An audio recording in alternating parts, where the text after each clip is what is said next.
अस्सलाम वालेकुम वरहमतुल्लाहि वबरकातुहू। उम्मीद है जनाब आप तमाम आप खैरियत से होंगे। आज तिब्बे नबी सल्लल्लाहु अलैहि वसल्लम के हवाले से कुछ बातचीत करेंगे इंशाअल्लाह, क्योंकि अल्लाह के नबी सल्लल्लाहु अलैहि वसल्लम की जो बताई हुई तिब है उसके अंदर तकरीबन हर मर्ज़ की शिफा मौजूद है। और मैं समझता हूँ तिब्बे नबी सल्लल्लाहु अलैहि वसल्लम के मुताले से मालूम चलता है कि इलाज बिल ग़िज़ा की तरफ बड़ी तवज्जो दिलाई गई है। हमारे यहाँ जो निज़ाम जो सिस्टम राइज है उसके अंदर कोई बीमारी हो जाए, कोई बुखार चढ़ जाए या कुछ भी बीमारी आपको लाहक हो तो फ़ौरी तौर पर एलोपैथिक की तरफ डॉक्टर, हस्पताल और तबीब मुआलिज की तरफ रुजू किया जाता है। अगर आप तिब्बे नबी सल्लल्लाहु अलैहि वसल्लम का मुताला ख़ुद भी करें, एक किताब मैं आपको बताता हूँ, आप उसका मुताला कीजिएगा। डॉक्टर खालिद गज़नवी की लिखी हुई किताब है। जनरल सदर ज़िया-उल-हक़ ने इस किताब पर उनको सदारती इनाम भी दिया था, अवार्ड भी दिया था। किताब का नाम है तिब्बे नबी और जदीद साइंस। ज़रूर उसका मुताला कीजिए। और तिब्बे नबी के ऊपर और भी बहुत सारी कमाल किताबें लिखी हुई हैं। ये इसलिए कि आपको जो कोई बीमारी लाहक हो तो आप बजाय इसके कि डॉक्टर, अस्पताल और इन सब चक्रों में पड़ें और केमिकल्स अपनी बॉडी के अंदर दवा की सूरत में डालें, आप जनाब तिब नबी का मुताला करेंगे तो आपको बहुत सारी दवाएं इलाज बिल ग़िज़ा के ज़रिए मिल जाएंगी जो आपके अपने घर में मौजूद होती हैं। तो उससे इंशाअल्लाह एक तो साइड इफ़ेक्ट कोई नहीं होता और मुज़र असरात कोई नहीं होते, और इंशाअल्लाह चूँकि अल्लाह के नबी सल्लल्लाहु अलैहि वसल्लम की बताई हुई मेडिसिन है तो उसमें शिफा यकीनी होगी इंशाअल्लाह। चूँकि नबी सल्लल्लाहु अलैहि वसल्लम की ज़बान पे अल्लाह रब्बुल आलमीन ने वही का पहरा बिठाया हुआ है। वमा यंतिक़ु अनिल हवा इन हुवा इल्ला वह्यु यूहा। नबी अपनी तरफ से कुछ नहीं बोलता, बल्कि नबी सल्लल्लाहु अलैहि वसल्लम जो फरमाते हैं वो रब की वही होती है। तिब्बे नबी सल्लल्लाहु अलैहि वसल्लम का जब हम मुताला करते हैं तो बहुत सारी चीज़ें हमको मिलती हैं। मिसाल के तौर पे शहद बेहतरीन किस्म की दवा है, इसी तरह कलौंजी बेहतरीन किस्म की दवा है। आज कलौंजी के मुतालिक कुछ बातें आपसे शेयर करेंगे कि कलौंजी किन किन बीमारियों में किस किस तरह से इस्तेमाल की जा सकती है।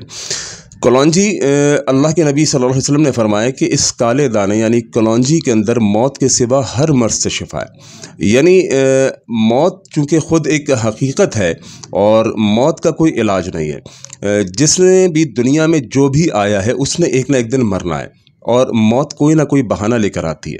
तो किसी का बहाना हार्ट अटैक बनता है, किसी का बहाना कैंसर बनता है, किसी का कोई और बहाना बनता है, लेकिन मौत का कोई इलाज नहीं है। मौत अपने वक्त पर आएगी। मौत के सिवा जितनी बीमारियां हैं जो इंसान को लाहक होती हैं, अल्लाह के नबी सल्लल्लाहु अलैहि वसल्लम ने फरमाया कि कलौंजी के अंदर हर मर्ज़ से शिफा मौजूद है सिवाय मौत के। तो कलौंजी को आप अमूमी तौर पर अपने खाने के इस्तेमाल में लाते हैं। यानी हम अपने एक रूटीन को अगर चेक करें तो हमारे खाने अक्सर बनते हैं, उनके अंदर कलौंजी का इस्तेमाल होता है, बहुत अच्छी बात है।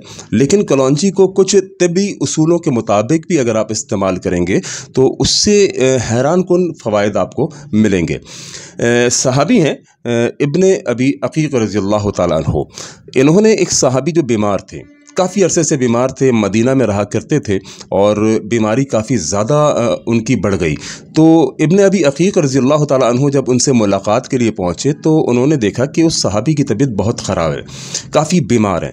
तो जो अटेंडेंट था, मरीज़ का जो रिश्तेदार था, इब्ने अबी अक़ीक़ रज़ियल्लाहु ताला अन्हु ने उन्हें मशवरा दिया कि इसको कलौंजी इस्तेमाल कराओ। और कलौंजी किस तरह इस्तेमाल कराओ वो तरीक़ा भी उन्होंने बताया, बड़ा बेहतरीन तरीक़ा है।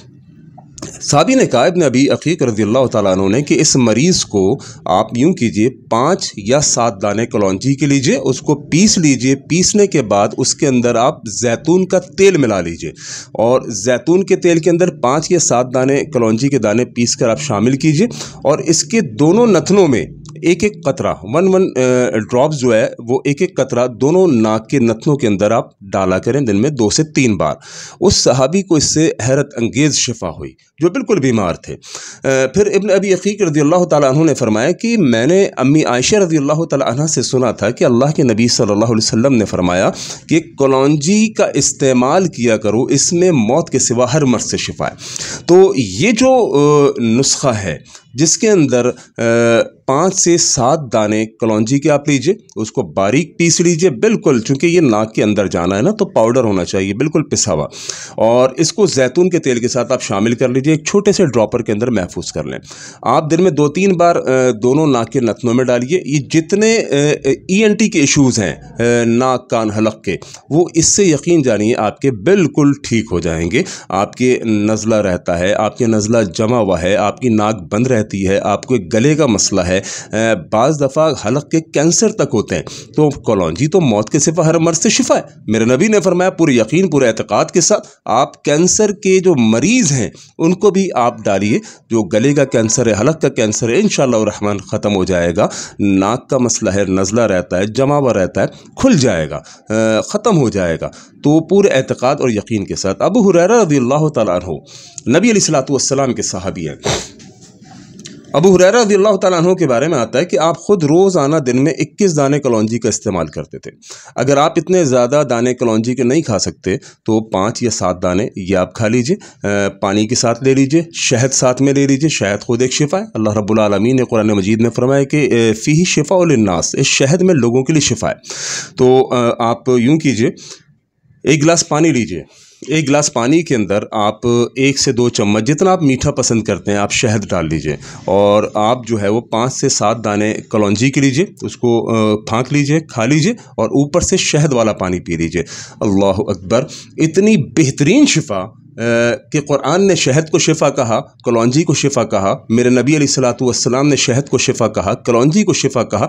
2 शिफ़ाएँ एक साथ जब आपकी बॉडी के अंदर दाखिल होंगी, यकीन कीजिए तमाम के तमाम अमराज निकल के ख़ुद ब खुद भाग जाएंगे। ये तिब्ब नबी का कमाल है और ऐसे बहुत सारे टोटके और नुस्खे तिब्ब नबी के अंदर मौजूद हैं जो हम वक्तन फ़वक्तन आपसे शेयर करते रहते हैं।